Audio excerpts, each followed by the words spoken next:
Hello, hello, hello.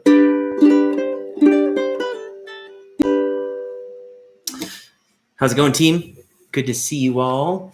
Good morning, evening, or afternoon, whatever time it is that you're watching this for the first, second, third, fourth time. I don't know. How many times are you watching this? Anyway, this is the pre-recorded class for Ukulab Standard Track. This is the intermediate and advanced class, and we are working on the tune Brown-Eyed Girl by Van Morrison. This is one of my, a really, really fun song to play. It's got a nice intro lick to it and, straightforward chord progression. Probably not going to be a challenging chord or two in here in this tune, but we've got some right hand technique. And also, like I said, that intro lick is going to be a lot of fun for both the intermediate and the advanced part. So remember, since this class is pre-recorded, make sure you're using the medium to its best, to the highest. What's the word I'm trying to say? Make sure you're using it as well as you can, I guess is what I'm trying to say. Like watching it more than once, skipping parts that aren't relevant to you, repeating parts that, you need extra time with, or you need, don't understand on the first pass. I think that this could be a very useful way to have our content delivered and how to learn. And so, try and use it in that way where you can get a little bit of extra time with the moments that you gravitate towards or that you need extra help with. So I guess we just get started. I'm just going to kind of name my outcomes, my goals. My goal for this week 1 class is to deliver kind of most of the skills that you need to know how to play this intermediate part. And that's including our intro, which we're going to use as a little interlude in the middle of the song, but, just repeating, doing the same thing. And it's actually touching a little bit on solo ukulele playing, right? Just a really short 4-measure kind of lick that we're going to be using some of the skills that we're actually doing in that Wednesday 5 o'clock class in the solo class. So again, really excited to be jumping into this. And the goal is to get through the intermediate part this week, maybe extend on that a little next week, and then jump into some of the elements that we're going to be getting into for the advanced part. So again, if you have any questions, hit me up via Slack, email, text, smoke signal, I don't know, Morse code, however else you communicate with people. Just get a question to me. I really think that questions are the fuel of education, the fuel of learning. So anything that I can add a little bit of clarity to, I'm more than happy to do it. I think we can move through the basic elements of this song fairly quickly. I'm just going to jump into a rhythm. If you need help breaking this rhythm down, you actually have the beginner intermediate class that goes on before this. We have that pre-recorded, and so you can access it. I really break down the elements of this, but I'm actually going to kind of skip straight into how to play it because most people have been exposed to this rhythm. And if you haven't before, reference that video, watch the beginner intermediate class, because we spend a lot of time breaking down the mechanics of it. So I'm just going to go ahead and go into it. If you need to listen to a few rotations, go for it, and then jump in whenever you feel comfortable and do a 4, 5, 1, 2, 1, 2. Here's the rhythm. It sounds like this. Some people call this the Calypso Strum. Other people call it an island strum. I don't call it any of those things. I just say this is the strum we're using. This is the rhythmic pattern. This is what it sounds like.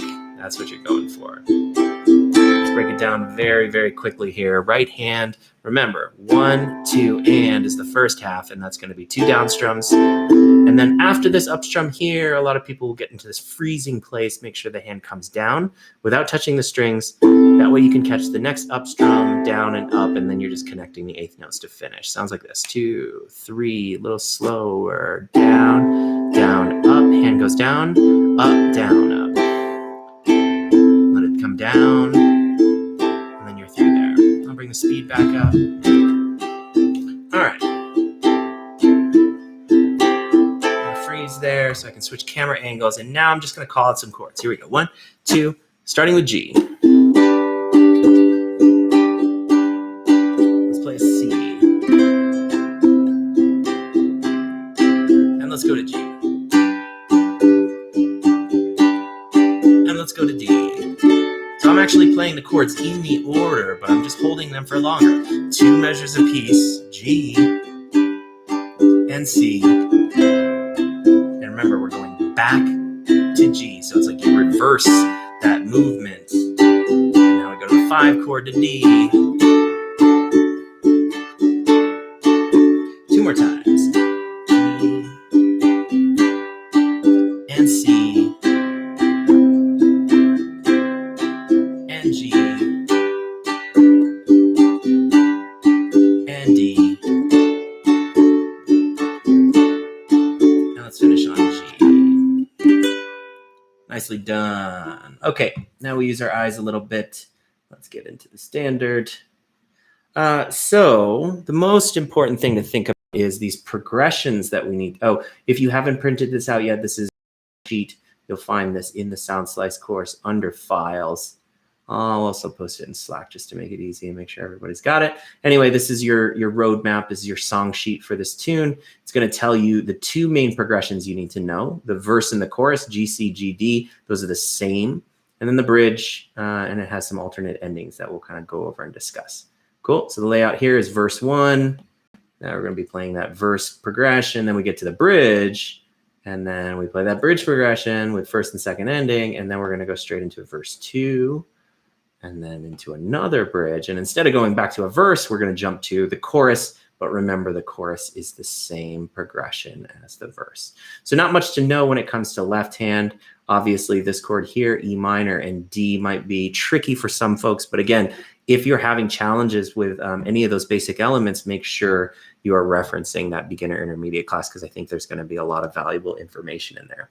We go, over chord transformation, some exercises you can do to really focus on what your left hand is doing, really breaking down that strum. And, even though you might not need review, remember, still practice the skills independent of each other, right? Work just the rhythm, work just the chord changes. And then when you synthesize, you have a lot better chance for success. Okay. We'll go back to that page and just get a little bit of more talk through this. Let's take a look at what this bridge does. So the progression itself is chords that we have already learned how to play, plus this E minor. And remember, when you see these little brackets here, you know that that's a repeat symbol. And we're only going to repeat it once.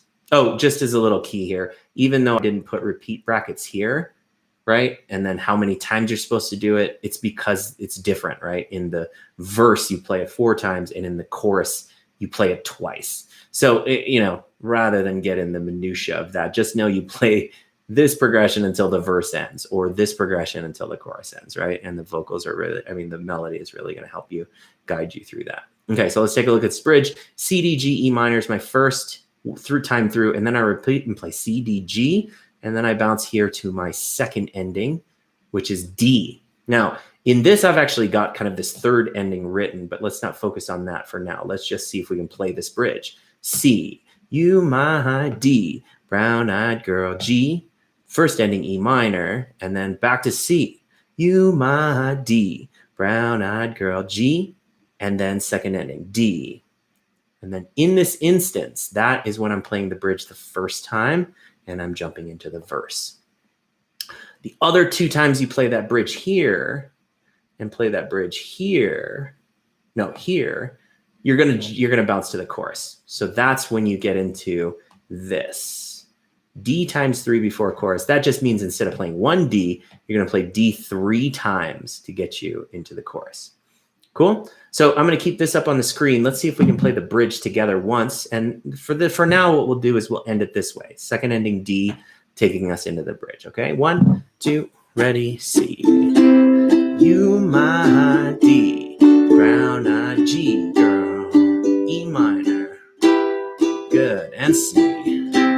You my D, brown-eyed girl, G, and second ending to D, and then back into the verse. Whatever happened, right, to Tuesday and So Slow. So that's the first way to end that bridge. And remember, it only happens the first time you play it, from verse 1 into verse 2. Cool. Now let's try the other instance right here, where we end the second verse with this bridge, and then we jump to the chorus instead of the verse. That we're going to be using this as our second ending, D times 3 before chorus. And this will make a lot more sense as soon as I get the vocals going. You'll really feel, do you remember when we used to sing? That's going to just take longer. And so you play the D instead of once, you play it 3 times. Cool? Let's give it a try. 1, 2, 1, 2. Other way we play the bridge. You my D, brown-eyed girl. G, E minor first ending, and C. You my D, brown-eyed girl. Second ending, D times 3, and then D. Do you remember when there's 2 and here's 3? We used to sing to G. Sha la la la la la la la la la la da. So our ear knows this song pretty well, and just remember that transfer there. You just have to play D, a little bit longer than you would the first time. That's it. Pretty straightforward. And really, there's 2 progressions to learn here. Yeah, verse and the chorus and plus the bridge, right? The alternate endings might get a little bit confusing on your first round, but again, as soon as that melody really starts to connect, you'll feel it. Every time you're going into chorus, you just hold on the D for a little longer, build a little suspense before it resolves back into the home chord for that chorus. Cool. So how about this? How about we take it from this second line here? I'm basically going to play a verse, a bridge, and then a chorus, right? And so I'm going to leave this up and just know that this would be second verse into bridge into chorus, but we're going to leave this up here so we can kind of read it. Cool. So we're going to play this progression, G, C, G, D, until we're ready to transfer into the bridge. Play it once through, first ending. Play it once through, jump to this second ending, D times 3 before chorus. Cool? All right, here we go. Verse 2, and we don't need words right now. I'll handle that end of it. 1, 2, ready. Whatever happened to G? Tuesday, it's so slow. Keep repeating that progression. Down to me, oh my, with that G. Transistor radio and G. Standing in the sunlight, laughing G. Hide behind to D, the rainbow's wall. And I'm slipping and I'm sliding. This is our last one, G to D. All along the water to the bridge, fall with you. And D, brown-eyed E minor. I'm sorry, G, and then E minor. That's it. Repeat C. You my D, brown-eyed girl. D times 3, going into chorus. Do you remember when we used to sing sha-la-la? And that gets us into the chorus. Cool.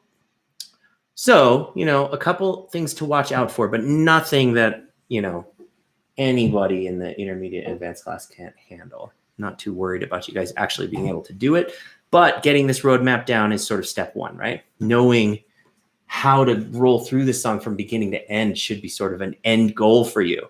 And the straighter we can make that line to that end goal, the better, right? So memorizing these progressions and then starting to lay out that meta kind of overview of how all of these modules or building blocks start to connect, right?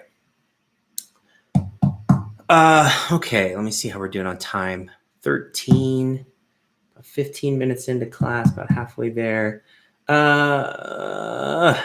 One thing I wanted to point out, I kind of mentioned this in the beginner and intermediate class, and remember, reference that video if you're having trouble with any of these elements, or if you just want to get more in depth into the foundations of these skills that are involved here, because any of you guys who have taken UCLab now, these parts aren't meant to get played together like an ensemble, but they do fit together, right? If a beginner was strumming this pattern and the intermediate player was playing this composition and an advanced player was playing their composition, they would all fit, right? They're all sort of built off of each other. So knowing the beginner part will give you a strong foundation for learning the intermediate part. Knowing the intermediate part will give you a strong foundation for learning the advanced part. So for all of my students, I strongly encourage you to look at multiple parts, kind of stitch together your own composition or arrangement by the end of week 4. And you're playing this with, maybe elements from one or more than one or all 3 of these arrangements. Yeah, so one of the things that we talked about briefly was this E minor chord. And I think for intermediate and some even advanced players, this is a really good thing to pay attention to. One thing you'll notice is that when I'm in this E minor chord, look at the way my fingers are stacked. Does everybody see my pointer fingers on 2, middle fingers on 3, rings on 4, which means which one is on 1? None of the fingers, right? And in this position, if you look closely, you'll see that my hand is slid down a little bit than from where it is when I'm normally playing. I'm playing a C chord, I'm playing an F chord, I'm playing a G chord. If I just open my hand here, look at where my support point is. It's like right behind the nut, right? That means that when I put my fingers down, they're all sort of lined up per fret. 1, 2, 3, 4. If I'm in this position and I try to play an E minor without shifting, then you kind of get this stretch thing going on. See how far my ring finger has to go? It kind of mutates all my hand. Not looking too clean here. But watch if I make this little micro adjustment. Instead of my support point being here, I shift up to where it's like right behind the first fret. Now, when I bend my pointer finger, it's there, here, and here. And now I've got this finger per fret, but starting at 2, 2, 3, 4, 5. So that's one of the things that I see a lot when people are making this transfer. This transformation between this chord oftentimes gets really sticky, really messy. It's a place where people lose control of the headstock a lot. You know, you're going to stutter your rhythm in this moment. It's like, I can play all these chords except this one. So make sure you're doing really, really strong exercises to help you with those transitions. One of my favorite exercises is whatever chord you're having challenge with. In this case, we'll say the E minor. You just take the chord before it and the chord after it, and there's your 3-measure exercise, right? Entry point, chord that's difficult, exit, right? Though that's the 3-measure exercise. You just do whole notes. You can then do quarter notes. Then you could strum the rhythm. You can hold these chords for as long as you want to. But the key here is really informing your hands of how to transform in the most efficient way, right? Oh, let's look at what chord that would be. So in this case, for the E minor, my entry is the chord before it, which is G, right? Oh, of course, my stylus dies. Hold on a second. See if I can make that happen. Options, info. Nope, that's wrong. One more time. Notability. And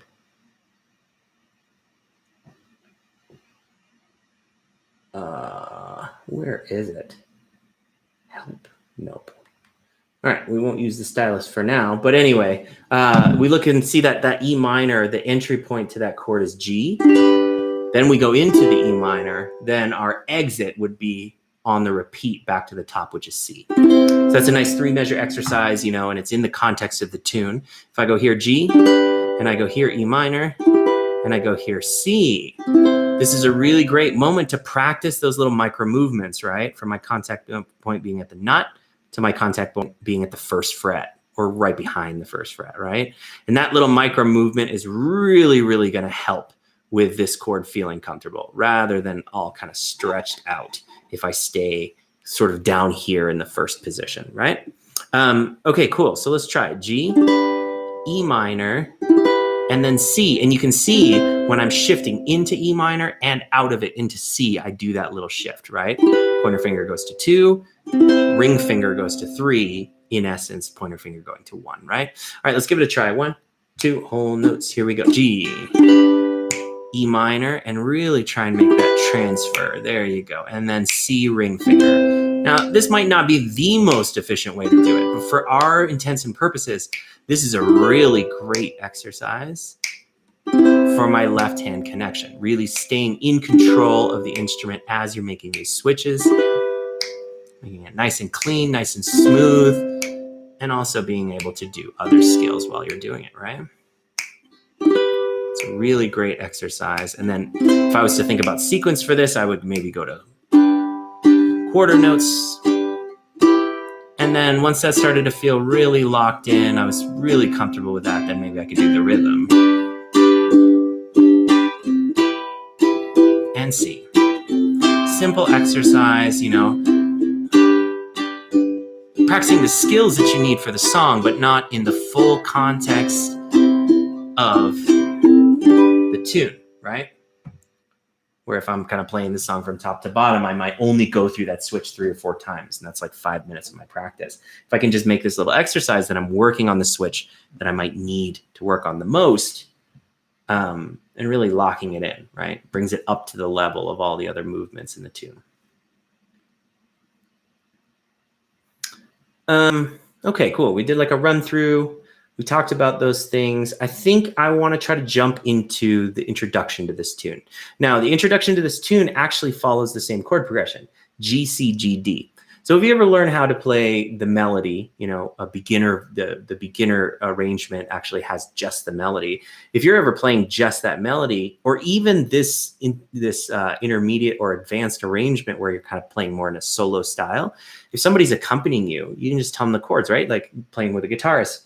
Hey, play a G chord for a measure, C chord for a measure, G, and then go back to D. And then you can start to piece together this little lick.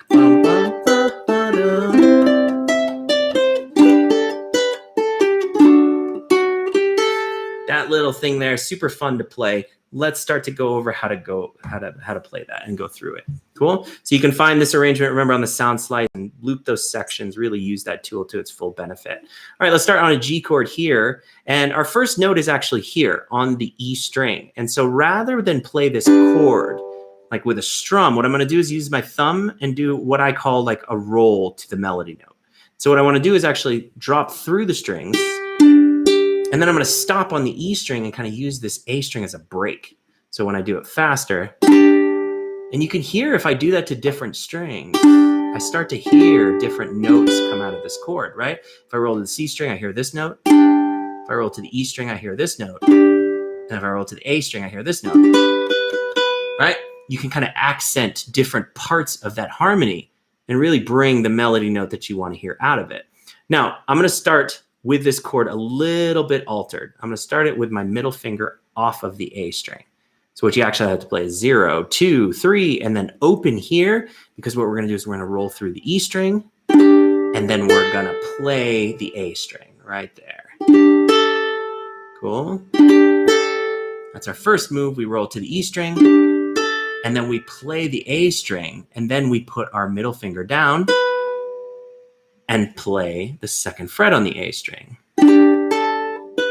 Just like that. See, I'm rolling through the E string, stopping on the A string, and now that I'm stopped there, my next move is actually just playing that string that I'm already on. And then put my middle finger back down there, and then I take it back off, and then I go back to the E string. So the rest of the things that I'm doing inside of this measure are just melody notes. It's just that first beat where I'm enforcing a little bit of my harmony, right? You're hearing a G chord behind that melody note. Roll, A, 2, open, and then 3. And remember, you can kind of make all of those movements without even thinking about rhythm to start to map them out. I'm rolling through the E string, playing the open A, playing the second fret, playing the open A, and then coming back to the E string to finish. So now, the last time I played that, I was actually using the rhythmic cadence. Bump, bump, bump, bump. So make sure you're looking at the sound slice arrangement.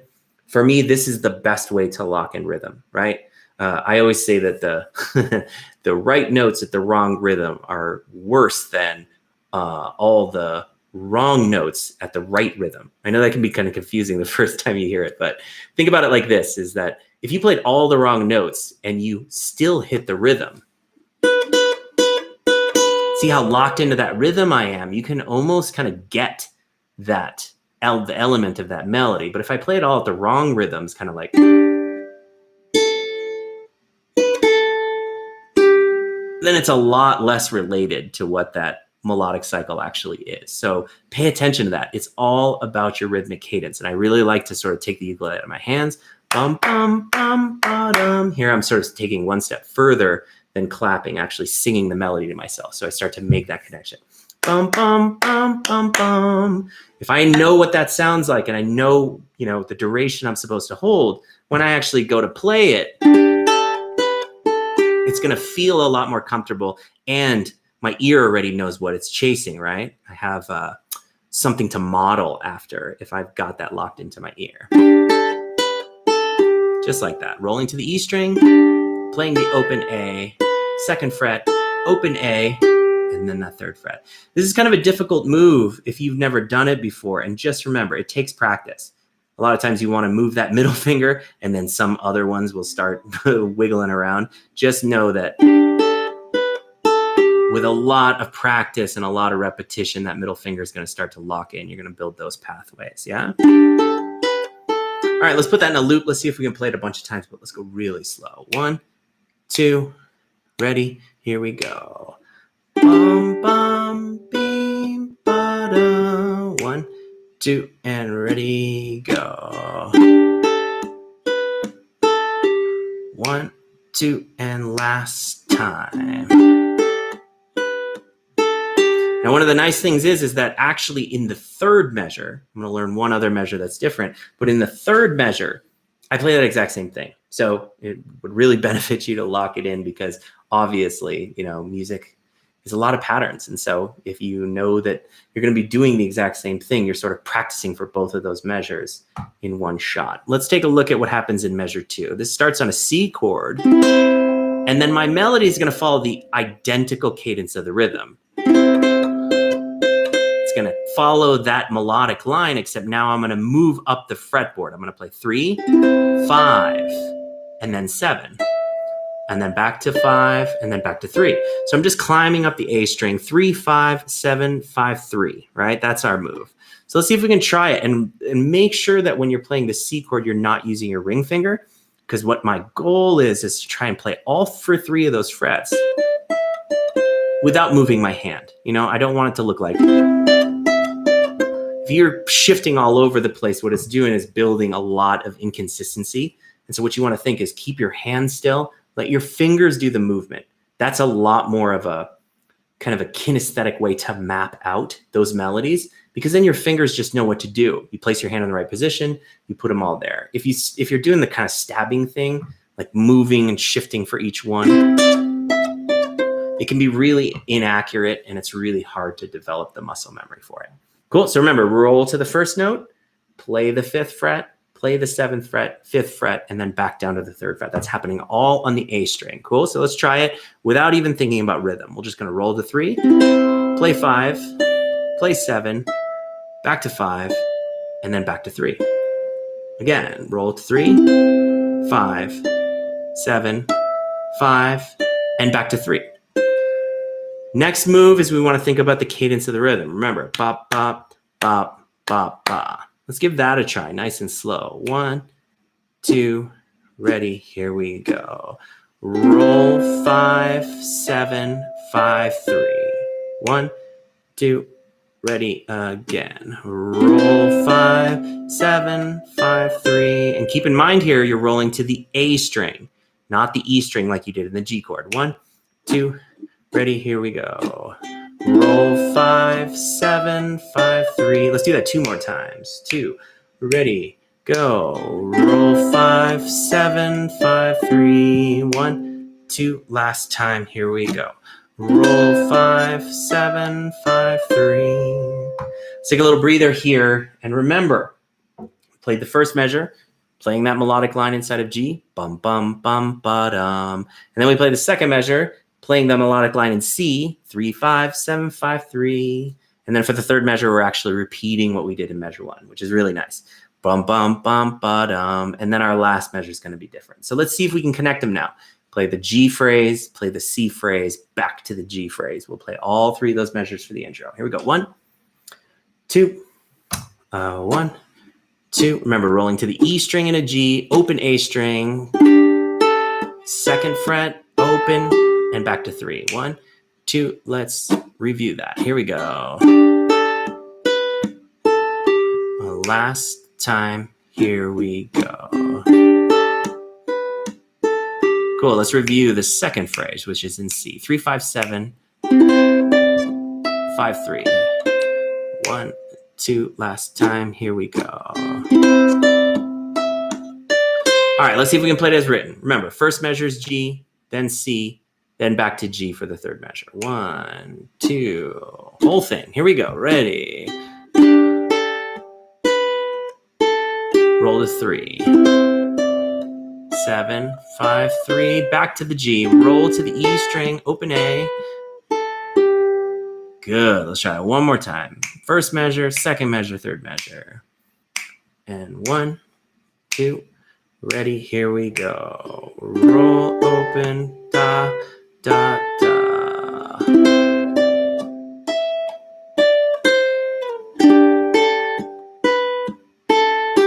Good, nice. Yeah, might be a different skill than most people are used to, right? There's been a lot of situations where I've actually, told people like, oh, play this chord, but then only go to the E string, and it can really twist your brain around a lot, right? You're used to these kind of being these block shapes, and you just strum the whole chord, and that's a G as you know it. But it's a lot different when you're playing a G chord and then using your right hand in a more sort of precise way, right? It's a lot more technical movement when I'm asking you to roll to that string, then play melody like you might have got exposure to. Same thing in that C chord, rolling to the 3rd fret, 5, 7, 5, 3. It can feel very uncomfortable at first, but remember, like any other skill, repetition, right? Move slowly, loop sections. Those are usually my suggestions for learning anything a little bit more technical on the instrument. All right, in the last bit of class here, we'll go over the very last phrase, which is in the chord D, which we've got a lot of exposure to in this class. Remember, 2, 2, 2, 0, just like that.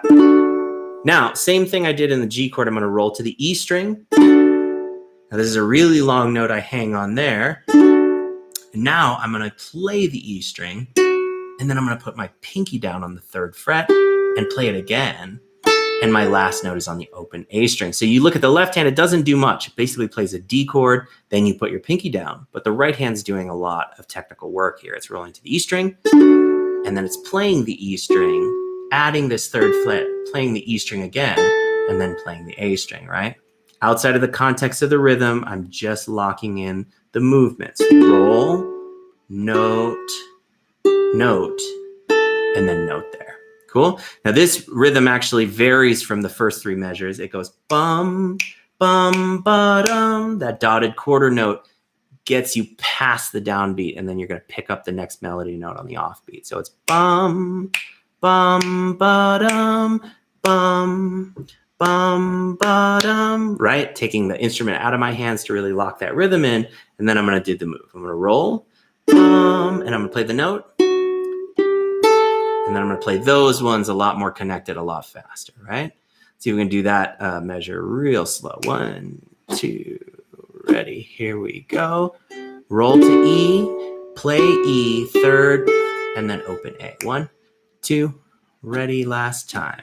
Roll, na, da, da. Actually, let's do it 2 more times. Here we go. Ready, and roll to the E string. Bum, bum, ba, da. Last time. Here we go. Roll, bum, ba, dum.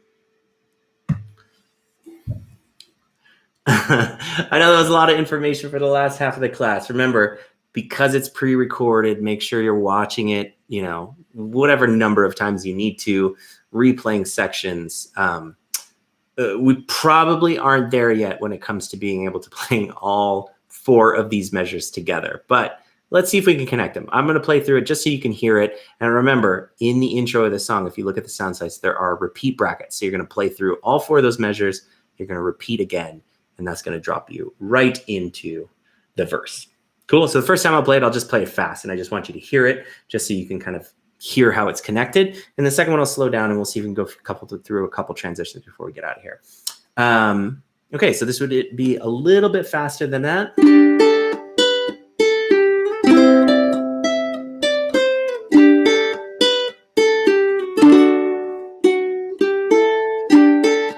Repeat.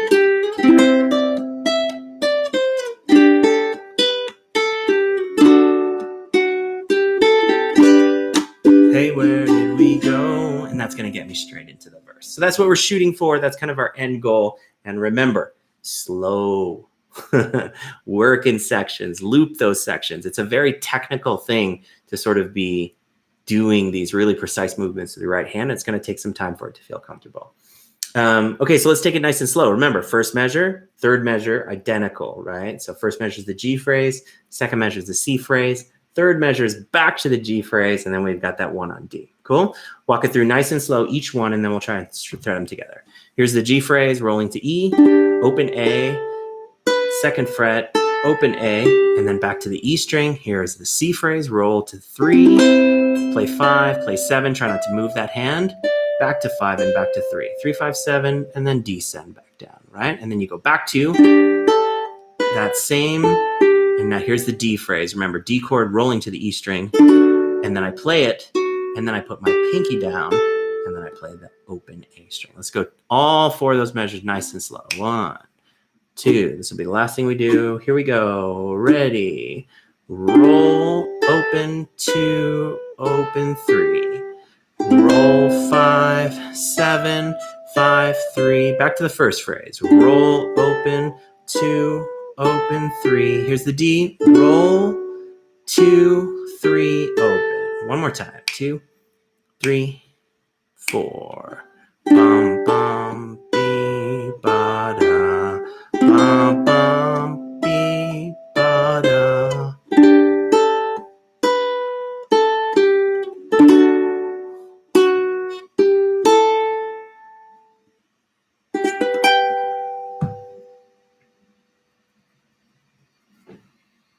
Yay! That was fun. A lot of times when, we don't have people live in class, I feel like the pacing feels a little different. And sometimes, I might err on the side of a little bit too much content, a little bit too little. But just know we've got sort of unlimited opportunities to be able to watch this. So hopefully you're watching it more than once. Hopefully you're not waiting until next Sunday to watch this, or next Tuesday if you're doing the Wednesday class. Try and get into it, chew on it a little bit early, maybe revisit it later in the week. I think that's going to be a way better way to digest the information. Cool. Thanks again, guys, for making it through the class, joining us again for Uke Lab. I'm really looking forward to jumping into this tune. I'm actually excited about every level. I'm really excited about the beginner, intermediate, and advanced composition. So hopefully you guys are enjoying it. Yeah, let me know if you have any questions, and we will see you next time. Bye-bye.